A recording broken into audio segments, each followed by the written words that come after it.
एक बार की बात है, हरी भरी पहाड़ियों और घने रहस्यमय जंगल के बीच बसे एक छोटे से गांव में लीला नाम की एक छोटी लड़की रहती थी। अपनी जिज्ञासा के लिए जानी जाने वाली लीला अपने दिन गांव और आसपास की प्रकृति की खोज में बिताती थी, हमेशा अपने वफादार कुत्ते फिन के साथ। एक गर्म शरद ऋतु की दोपहर, जंगल के किनारे घूमते हुए लीला को एक पुरानी दिखने वाली चाबी मिली जो आधी जमीन में दबी हुई थी।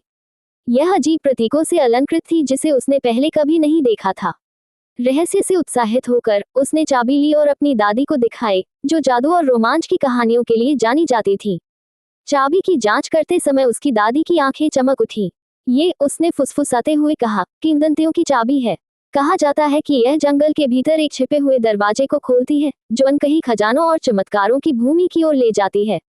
अगली सुबह उत्साह से भरी हुई लीला और फिन एक पुराने घुमावदार रास्ते का अनुसरण करते हुए जंगल की यात्रा पर निकल पड़े। वे घंटों तक चलते रहे जब तक कि वे एक ऊंचे ओक के पेड़ तक नहीं पहुंच गए जिसके आधार पर एक खोखलापन था। खोखले के अंदर लीला को एक छोटा अलंकृत दरवाजा मिला जो चाबी से बिल्कुल मेल खाता था। उसने चाबी डाली, उसे घुमाया और एक चरमराहट के साथ दरवाजा खुल गया। दरवाजे के पीछे सोने की नदियां, चांदी के पत्तों वाले पेड़ और ऐसे जीव थे जिनके बारे में लीला ने कभी सपने में भी नहीं सोचा था।